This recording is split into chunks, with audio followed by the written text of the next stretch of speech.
ፍልፍል ቲቪ ሰላም ወሰናይ ኣብ ዝተፈላለየ ኩርናዓት ዓለም ብምዃን መደባት ፍልፍል ቲቪ ተካታተሉ ክቡራንን ከመይ ትኾና ንሎም እውን ከምቲ ልሙድ ዝተፈላለዩ መደባት ሒዝና መጺና ኣለና እቶም መደባት እንታይ ይመስሉ ሓቢርና ንከታተል ክቡራንን ከምኡውን ደቅሪመይ ሩሑስ በዓል ቅንያት ልደትን ሓድሽ ዓመትን እንዳበልና ሳብስክራይብ ዘይሃሮምኩም ሳብስክራይብ በምህራም አባላት ቤተሰብ ፍልፍል ቲቪ ክትኮኑ ደጊመ ብትሕትና ይዕድም ምባርናብቲ ተዳልዩ ዘሎ መደብ ከብለኩም ደጊመ ሰናይ ምክትታል ረህዋ ሓጎስ ሙሉጥ ዕና ፍቕሪ ሰላም ንኩልና ርሑስ ዓመት ይግበረና ረህዋ ሓጎስ ሙሉጥ ዕና ስኒት ሰላም ከባቢና ሰላም ዓመት ይግበረና ጋዜጣዊ መግለጺ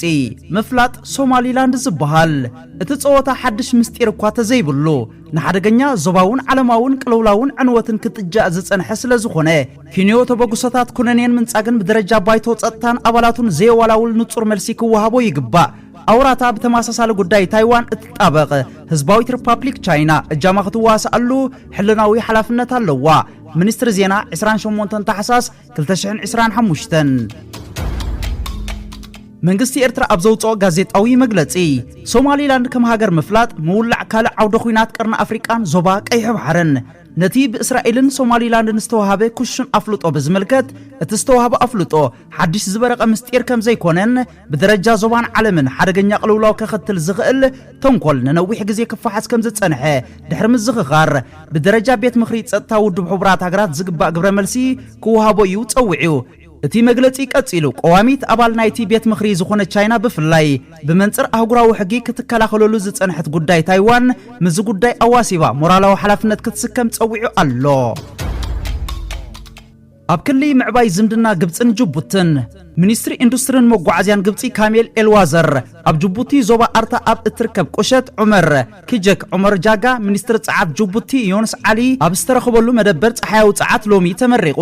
እቲ ፕሮጀክት ሙሉእ ብሙሉእ ብግብፂ ዝተመወለን ዝተፈጸመን ኮይኑ ኣብ ጅቡቲ ዝዓበየ ገጠራዊ መደበር ፀሓያዊ ጸዓት ተባሂሉ ዝግለጽ እዩ ሓደ ካብቲ ውጽኢት ናይ ዝሓለፈ ሚያዝያ ፕሬዝደንት ግብፂ አልሲሲ ናብ ጅቡቲ ዝገብሮ ዑደት ድማ እዩ እቲ ፕሮጀክት ጅቡቲ ካብ ኢትዮጵያ ዝመጽእ ሓይሊ ኤሌክትሪክ ዘለዋ ጽግዕተኛ ኣብዚ ሕጂ እዋን ልዕሊ 300 ዝቕንስ ኮይኑ በተዘዋዋሪ ኣብ ልዕሊ ስርዓት ብልጽግና ጸቕጢ ብመንገዲ ልምዓታዊ ምትሕብባር ዝፈጥር ኮይኑ እቲ ዝዓበየ ምልክቱ ግን ኣብ ልዕሊ ስርዓት ብልጽግና ጂኦፖለቲካዊ ተነጽሎ ዝውስኽ እዩ ካብ ዝቐጺለውን ክቡራንን ተኸታተልቲ ፍልፍል ቲቪ ኤርትራዊ ኮሜድያን ሓጎስ ወልደ ገብርኤል ደበሳይ ስዝኒኖ ብቋንቋ እንግሊዝ ዝተጻሕፈት ሓዳስ መጽሓፍ ኣብ ኣማዞን ናይ ኦንላይን ዕዳጋ ዘርጊሕልና ኣሎ ዘለና ወለዶ መንሳት መንገዲ ዓወት እንታይ ይኽትልና ትኽእል ከም ሓጎስ ካብኣ ወላ ሓንቲ ሳውን ደጊም ካልኻ ግን ሓደ መንእሰይ ናብ ዓወት ክበጽሕ መጀመርታ ጥዕኖ ክሕሉ ክኽእል ኣሎ ሓደ መንእሰይ ሙሉእ ጥዕና ዘይብሉ ናብ ዓወት ወይ መንገዲ ዓወት ክበጽሕ ፈጺሙ ይክእልን ኣብ እንዳ ሹሻ ዝውዕል ኣብ እንዳ ጫት ዝውዕል ኣብ እንዳ ወልፍታት ዝተፈላለየ ዝውዕል መንእሰይ መጽሓፍ ከንብብ ዘይክእል ፈጺሙ መጽሓፍ ምግንጻል ዘይክእል መጀመርታ ጥዕኑ ክሕሉ ኣነ ዘሕዝነካ ኣብ ስደት ነዛ ተሰኪምካ ዘለኻ ነፍሲ ዘይሓገዝካ ብጥዕና ብዕረፍቲ ብኩሉ ነገር ንስድራ ቤት ክሕግዙ 24 ሰዓት ድፍእ ዝበሉ እሞ ኣብ መወዳእታ ህይወቶም ዝሰኣኑ ፈልጥ ስድራ ቤት ንምሕጋሲ እዛ ሒዞማ ዘለዉ ነፍሲ ብምጉዳእ ዝመስሎም ብዙሓት ዝተጋገዩ ሰባት ኣለዉ 24 ሰዓት ትራክ ይዝውሩ 24 ሰዓት ጋዝ ስቴሽን ይሰርሑ ዕረፍቲ ዘይብሉ ክልተ ስራሕ ይሰርሑን ኣለዉ ሓንቲ መዓልቲ ስፖርት ይከዱን ሓንቲ መዓልቲ ጥዕንኦም ተራእዮም ኣይፈልጡን እዮም ኣብ መወዳእታ እታ ንኩሉ ስድራ ትሕግዝ ዘላ ነፍሶም ስለ ዝረሰዋ ሓደ መዓልቲ ንዖም ጠልሞሞ ኩሉ ስድራ ብሰንኪ ይለኻኸም ማለት ስለዚ ስድራ ንምሕጋዝ መጀመርታ ነፍስኻ ብጥዕና ምሕላው ነዛ ምሳኻ ዘላ ነፍሲ ዘይሓገዝካ ንስድራ ክትሕግዝ ትኽእል ኢላ ኣነ ይሓስብን ስለዚ እኹል ዕረፍቲ ትረክብ ንነፍስኻ ቅድም ትከናኸን ምእንቲ ስድራኻ ክጥዕሙ ጽባሕን ጎስኻ ብጭንቂ بقولوا معزة بقولوا عرفتي مويتكا ريسخا ناب صدرا اندحر كيدو اتابع خط او طورز نبره صدرا تدفين علامه سلازي ما انت صدرا خان دق خان كحشوم يخا نفسك تكنخ ስለዛ ኣብነት ከምጽልካ ደለ መጀመርታ ጥዕናኻ ትከናኸን ሽዑ ናይ ዓወት መንገዲ ከምቶም ደገዛውትና ቦርጫማት ኮን ደም ብዝሕን ሽኮርን ዘይብሎ ምስኮንካ መሰረጋገጽካ ጥዕናኻ ሓደ ናይ መንገዲ ዓወት ጀሚርካ ኣለኻ ኢለ ሓስብ ድሓር ተኻልኣይ ዝመጽእ ነቲ ንስኻ ደሊኻ ዘለኻ ራእይ እሙን ዲኻ ይዝመጽእ እምነት ኣለካ ድዩ ትኽትከዶ ደሊኻ ዘለኻ መንገዲ ትኽትበጽሖ ደሊኻ ዘለኻ ዕላማስ ብርግጽ እሙን ዲኻ ርግጸኛ ዲኻ ኣጽኒዕካዮ ዲኻ ንስኻ ንዕኡ እሙን እሱ ንዓኻ እሙን ድዩ ክመጽእ ዘሎ እምነት is very important ኣብ ዓወት ኣብ ዕውት ሰብ እምነት ብጣዕሚ ቀዳማይ መድረኽ ይዝወስድ ኣብ ማሕበራዊ መራኸቢታት ዘወር ኣብ እትብለሉ እዋን ብዋሕዲ ጥበብ ዝሳቀዩ ዘለው ተልመዲን ስነ ጥበበኛታት ኣብ እንሳቀየሉ ዘለና እዋን ስነ ጥበብ ኣብ ቂዑ ክትብል ትጸንሕሞ ከም በዓል ሓጎስ ወልደ ገብርኤል ስዝኒኖ ከዓ ኣብ ነዊሕ ግዜያት እንዳተቀላቀሉ ተስፋ የስንቁኻ እምበኣርከስ ሕጂ ንሕብረተሰብ ኤርትራ ጥራሕ ዘይኮነስ ንሕብረተሰብ ዓለም ክትምህር እትኽእል ላፍ ኤጌንስት ዘወል ዘርእስታ ብልጽቲ መጽሓፍ ኣብ ዕዳጋ ማለት ኣብ ኣማዞን ተዘርጊሓትልኩም ኣላ ስለዚ እዛ መጽሓፍ ኣብ ነፍሲ ወከፍ ገዛ ክትበጽሕ ምእንቲ እዚ መደብ ናብ ኩሉ ሰብ ክባጻሕ ሼር ክትገብርዎ ብትሕትና ንዕድም بتماسسال ون كبراتن كبرانن تخاتلتي فلفل تي في ابناي فيسبوك حسابنا ناي فلفل تي في كنزرغو حسله زغونا ات لينك حموشت ستار ويكا كوخب ريت بمهاب اتا مصحف ناب قرميت ناب عداغا ختمصن حجزا نكوميديان حغوس ولد جبريل دبساي سيزنينو ون اب كومنت انقوا حغوس كابلو كوميديان حغوس ولد جبريل دبساي سيزنينو سلاتين حبرتسبنا وكيلك اب علم زلالخنا يقنيلنا سلازي كبراتن كبرانن تقاتلتي ابناي فيسبوك حسابنا لينك خنقدفلكم سلازخونا نابت لينك بمغاد ازي كحبركم تصنحكو بتحتنا خطقبرو دقيمه بتحتنا يعدم منشي جلساوي مراداده ارت لايف ما عاد صدم لكم تمرمروا نمرمر كلاتنا كبروا خبروا خبروا سون بلا تقو بس مسرح يتصيق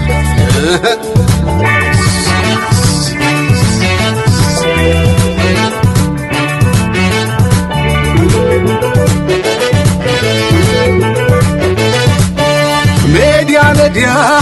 عمديا نديا أول نديا أتعدا سبب يلانه أتسديدا بحل قلا عرحقا عدا متصاوتي أكوين عودا نديا نديا عمديا نديا كحكحيلا أتبليلا النبور يلانه أتسليلا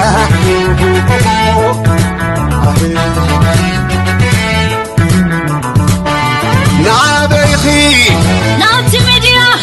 انت علو الله وعلم ديا محضر ديا عقلو سبر سديا والكريو كم هيا قويا قويا نابيخا فيسبوك انت علو سبكتك نابيخي نابتي يوتيوب انت علو سبكتك سلد اكب نابيخوم انستغرام انت علو معت نورام كداونتي كبراتن كبرانن تقاتلتي ازي اب فيديو نعزو زلنا نفلطوينا زي فلطو يلن منستر زينا إرترا أتو يمانا قبر مسكال جزاء سلف إثيوبيا قبل على إرترا زتزابع ناي بروباغندا وفري جمرا لو قبل كسيسو اتي منستر نتي ناي ودب كسي بزملكات زقربه تاريخاوي سنو موغوت مسرت زيبلو بمخان بمغلات منغست إثيوبيا ني إرترا ناي موق استراتيجي ختلال لو قبل ون كسيسو أتو يمانا قبر مسكال ام محبراو مرخبيتات غصو ابز زرغو صحف منغست إثيوبيا بزعبا إرترا ناي حاسوت حبريتا يزرغح كم زلو يغليصو اتقدم حجي بزي وقعوي مسمراتن لوبيستن زكاير زنبره وفري حجي بمنغدي كم ኢንስቲትዩት ርክባት ወጻይ ሀገራትን ኮርፖሬሽን ብሮድካስቲንግ ኢትዮጵያ ዘአመሰሉ መንግስታውያን ተካላት ይካየድኩም ዘሎ ይወሲኹ ሓቢሩ ሚኒስትር ዜና ኢትዮጵያ ሉኡላዊት ወደ ባሕሪ ዝብል ክሲ ሕጋውነት ንምሃብ ዝጥቀመሉ ዘሎ ታሪኻዊ ስነ ሞጎታት ብትሪ ተቃውዩምዎ سلطانات بوتينن أدليسن نتاريخ إيرترا نقل كفال سودانن جبوتن حويسو كم زوكلون عملكيتو أتو يمانه هلاو إثيوبيا أبقى بحري استمسرت الأوان زي حقاوي فدراشنن جزاتاوي محواسن أبزنبرو الأوان تراي مخانون أسميرو له سلازي لؤلاوي ودب بحري زبل كسي تاريخاوي حقاوي نقداوي مسرت كم زي لحبيرو منستر زينا إيرترا أتو يمانه قبر مسكال نركب إيرترا مسقبصن سعود عربن بزملكات منقسي إثيوبيا زقربو قريتاون من لاش هيبلو إيرترا مزباوي هاجرات اتقبرو متحببار أب هاجراوي ربحات زتمسرت لؤلاوي مسل مخانون كموديت أنصار إثيوبيا كرأ كم زيبلون أبرهيو بتوساقي نتفتات زي الرقاق زبل كستات نفس مكلخال بزبل قلباب نمتعي كوينات ممخنيتان مفتار كمي لا يتقملهم هلاوهم سكفتو اقليتو جميروهم هالف تحمامهم كقبزتو خمساناي قدومهم زنقي عمود منت مالي أخلاف وسد بزي مغلي سرحهم تزبل سرح سيطان كناي مزمور وررانقو بطان فوس لنا فوس حسن عبدان الله خوريما الله عطان وكزنا فوق قدام هاجر حدثت حنايو حدا جمل وانا خمسة لو ورس عمو مملي سمجي قايد بمو وربيت نعيمي مزعملو حفت خلو أما كالكراتهم زاحي سيب اللهم شنو ملو حدا قادي حدا وتعلو سمر بيت عاملو متعمر بحري بتويت ممل قصلا بيلون افلوط رخبلو ادناقوت سيراك كفله اب لمدي شعبيا بحفشان ولقسب بفلايكا نمرحتي ممጓስ አይሉሙድኒው እዚ ስክፍታዚ አቦቱ እንዳሃለወ ንብልጽግና ጓል ሕልድርትና ኢሉዝ ሰማያን ሓጸርቲ ግን ቀጻሪ ጽሑፋቱን እንዳገምጫ አዕቢድዎም አሎ ነዞም ኣብ ማሕበራዊ ሚድያ ንነጥፍካ ማእዘን ዘተሓዘ ብጻይ የማነ ገብረ መስቀል ሚኒስትር ዜና ፍሉይን ልዑልን አድናቆተ ይገልጽ ብምባል ልዑል አድናቆቱ ኣብ ልዕሊ ይገልጽሎ ንሕናውን ከም አባላት ቤተሰብ ፍልፍል ቲቪ ልዑል አድናቆት ኣብ ልዕሊ ሚኒስትር ዜና ኤርትራ አቶ የማነ ገብረ መስቀል ልዑል አድናቆት ምህላውና ንገልጽ ኣብ ዘለኻዮ ሩሑስ በዓል ልደትን ሓድሽ ዓመትን مسملا ቤተሰብ ካን መሳርሕትኻን بوغنا يا بزغربا معلتات مس كبور بريزيدنتي كرخب عند الرخيبه نيره افتحت صار علال نزانا يقل سبات حطو وصاب بيللو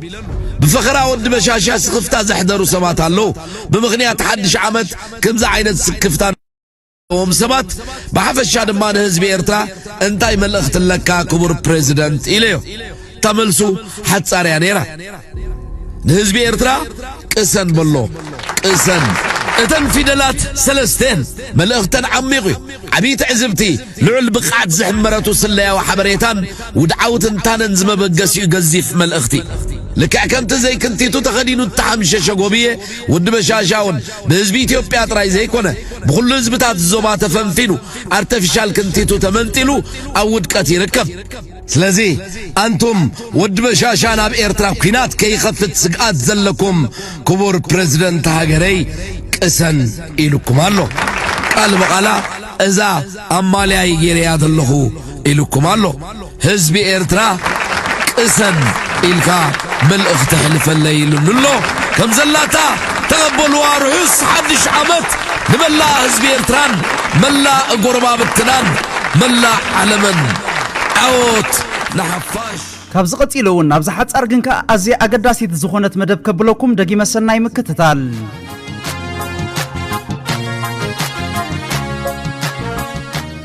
ኣብ ኩምራ ወርቂ ኮፍ ምባል ዘይኮነ ኣብ ኩምራ ዝኾነ ጽቡቕ ሓሳባት ኮፍ ምባል ሰብ የብለካ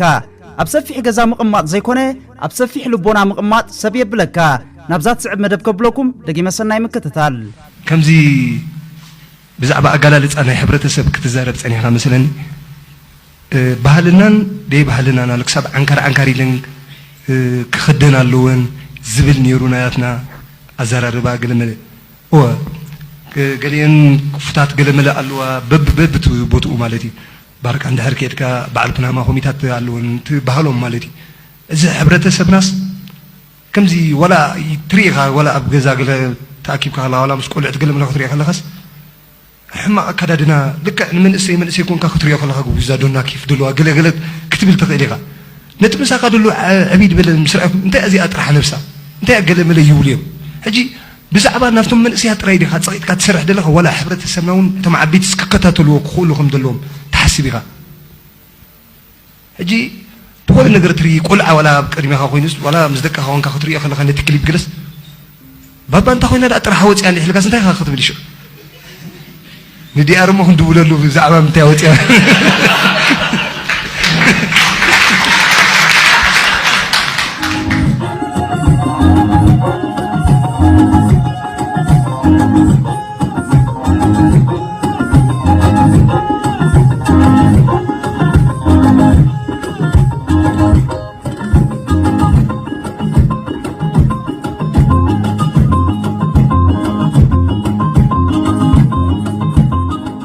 ካብዚ ብምቕጻል እውን ክቡራትን ክቡራንን ተኸታተልቲ ናብ ኩሉ ሰብ ክባጻሕ ዘለዎ እዋናዊ መደብ ናባኹም ከብል እዚ መደብ ኣዝዩ ኣገዳሲ ስለ ዝኾነ ናብ ኩሉ ሰብ ክባጻሕ ሼር ክንገብሮ ደጊመ ብትሕትና ይዕድም እቲ መደብ እንታይ ይመስል ሓቢርና ንከታተል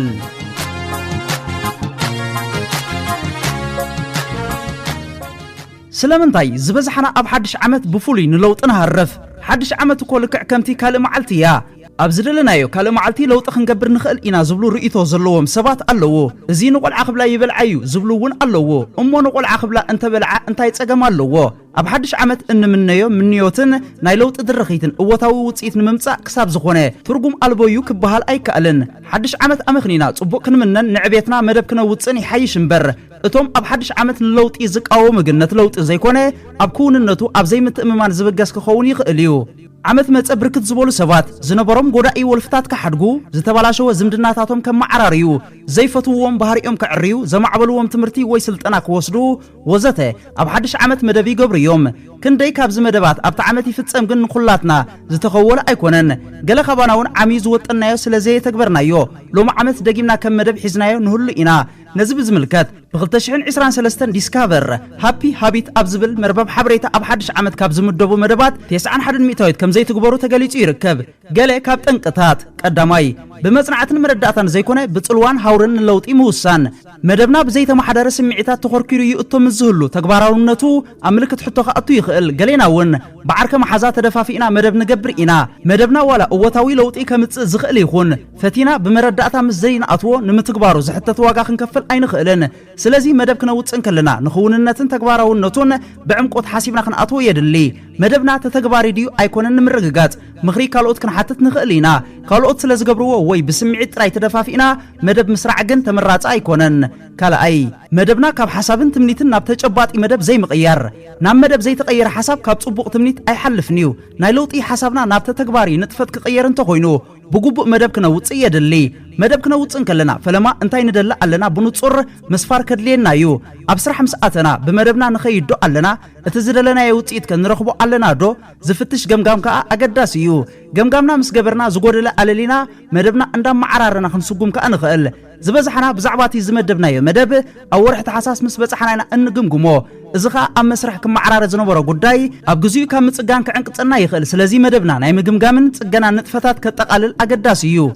ሳልሳይ ቅድመ ምድላው ዘይምግባር ክንገብሮ እንደለ ለውጢ ብመልክዕ ንጥፈት ሓሲብና ኢና እነስፍሮ ዝመደብናዮ መደብ ክዕወትን ዘይክዕወትን ኣብ ብርክት ዝበለ ረቋሒታት ይምርኮስ ልምድና ሓደ ካብቲ ረቋሒ እዩ ዝበዝሐ ካብ መዓልታዊ ንጥፈታትና ብልምድና እዩ ዝምራሕ ሓድሽ ለውጢ ክንገብር ምስ እንደልኻ እቲ ቀዳማይ ተጻባእ ኮይኑ ዝጸንሕ ልምድና እዩ ባህግና ዝደረኾ አንጌኻ ናይ ምትሳእ ባህሪ ክነማዕበል መደብ እንተጌርና እቲ ኣራፊዱ ምትንሳእ ዘለመደ ነብስና መደብና ክዕንወልና ይኽእል ዝበዝሐ ናይ ለውጢ ባህግና ዕምሩ ካብ ጥሪ ኣይሓልፍን እዩ ኣብ ቀዳማይ ወርሒ ሓሳብና ክንተግብር ብልዑል ባህጊ ኢና ንብገስ እንተኾነ እቲ ንዓመታት ተሓንጊጥናዮ ዝጸንሐና ባህሪ ንኽንቀይር ጥበብን ዓቕልን ጎዲልና ስለ ዝጸንሕ ተበግሶና ቀልጢፉ ክቕህም ንሪኦ ነዚ ንምውጋድ እምበኣር ኣብዚ ዝመጽእ ሓድሽ ዓመት መደብ ክንደስስ ከለና ቀዲምና ንመደብና ዘድሊ ልምድታትን ክእለታትን ኣማዕቢልና ክንጸንሕ ይግባእ ኣብ ህይወትና እንገብሮ ለውጢ ምስ ባህርና ምርጻሙ ከም ዘይተርፍ ተገንዚብና ንናይ ባህር ለውጢ ዝሕግዘና ጥበባት ክንመሃርን ክነማዕብልን ኣገዳሲ እዩ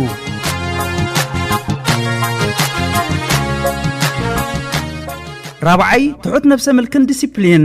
ለውጢ እትምነዮ እምበር ከተተግብሮ ልዑል ዲሲፕሊን ነፍሰ ምልክን ይሓትት ለውጢ ብርክት ዝበለ ኣካላውን ስነ ኣእምራውን ዘይምቹእነት ክፈጥር ዝኽእል መስርሕ ብምሕላፍ ዝረጋገጽ ንለውጢ ቁርባት ምዃንና ብኸመይ ክንረጋገጽ ንኽእል ኣብ መስርሕ ለውጢ ከጓድፈና ዝኽእሉ ብድሆታት ዋላኳ ብምልኣት ክንፈልጦም ኣይንኽኣል ካባና ዝሕተት ልዑል ዓቐን ዲሲፕሊን ከም ዘሎ ግን ንስሕቶ ኣይብልን ዝበዝሓና ከዓ ንለውጢ ዝሕተት ዲሲፕሊናዊ ብቕዓት ስለ ዝጎድለና እዩ መደብና ካብ ምትግባር እንበኮር ንዓመታት ጥዕናይ ንምሕላው ኣመጋግባይ ክሕሉ እየ ኢልና ንሕልን ኢና ዓመት ምስ ተወድእ ድማ እንድሕሪ ተመሊስና ምስ እንግምግም ብምስግጋር ሓሳብና ከየተግበርና ንጸንሕ ዝበዝሓና ንደጋዊ ጽልዋን ጸቕጥን ክንጻወር ብቕዓት ስለ ዘይጸንሐና እዩ ስለዚ መደብና ንምትግባር ነፍስና ጥራይ ዘይኮነ ኣከባቢና እውን ኣካል እቲ ለውጢ ክኸውን ክንሰርሕ ኣገዳሲ እዩ ሓሙሻይ ትሑት ነፍሲ ኣምር መደብና ንኸይነተግብር ካብ ዝዕንቅጽ ብድሆታት ሓደ ነፍስኻ ኣተዓባቢኻ ብኣንጻሩ ንመደብካ ኣነኣኢስካ ምርኣዩ መደብና ኣብ ብቕዓትና ስለ ዝምርኮስ ተግባራዊ ድዩ ኣይኮነን ቀዲምና ክነጽንዖ የድሊ ኣብ ፈለማ ብነፍስና ተኣማሚና እንምድቦ መደብ ከይተረፈ ኣብ መስርሕ በዳህቲ ኩነታት ከጋጥም ይኽእል እዩ ነዚ እውን ኣብ ግምት ኣእቲና ኣብ መስርሕ ደጋጊምና ነፍስና ክንፍትሽን ናይ ምሕያል መደባት ክህልወናን ይግባእ መደብና ብመንጽረቲ ዝወጠናዮ ምስ ዝኸይድካ ነፍስና ምትብባዕ ሓጋዝ እዩ ገለገለ ክሕልፍ ዘይክእል ብድሆታት ብምቅጣሙ መደብና ምስ ዘይነተግበር ተመክሮና ብቕንዕና ገምጊምና ኣብ መጻኢ ዝሓሸ ተበግሶ ክንወስድ ንኽእል እዚ ልዕሊ ለኸቕርበልኩም ዝጸናሕኹ መደባት ሓድሽ ዓመትን ክውንነትን ሄለን መኸታ ስለዚ ደቅሪም ናብ ኩሉ ሰብ ክባጻሕ ሼር ክንገብሮ ደጊመ ብትሕትና ይዕድም ማይክል ጃክሰን ከምዚሉ ጃክሰን ዝሰረቆ ዜማ አላሙ በሐሳብ ዶ ነስማዕ በሐሳብ ከነስማዕ ጀምሩ እስኪ ሃስክ በሉ አየ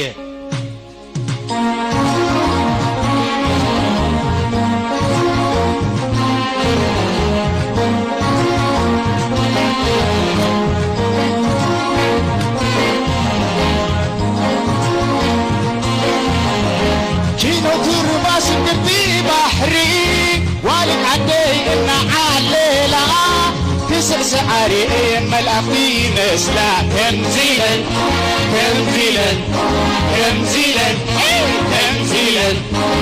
دينو تباركا بلبل حاليفكا والد عدي إنا عاليلا سعري ملأفي مسلا تمزيلا تمزيلا تهوي ولا ما حرس بابا وايدا سكرتي رباغ مادين بحري ودك عدي إن عاللو يسع شعوري أيوم لا في مسلو تمزيلهم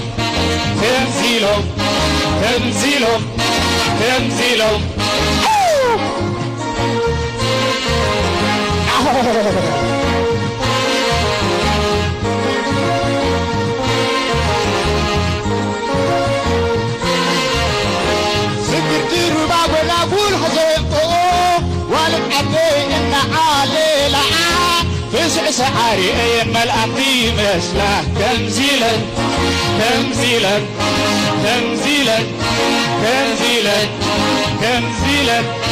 تمزيلا واي سرقي فقري وسرقي جوز سرقه بس عن خبره بمكان باسق قوي وايز خده تقدم الزمن بس عن عدو سنه سرقه غيره مايكل جاكسون تمزيلو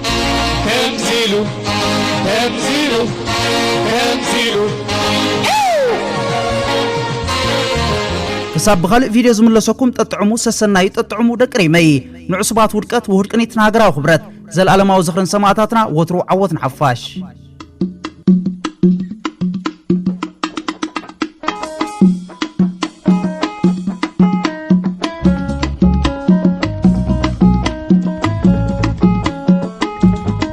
فلفل تي في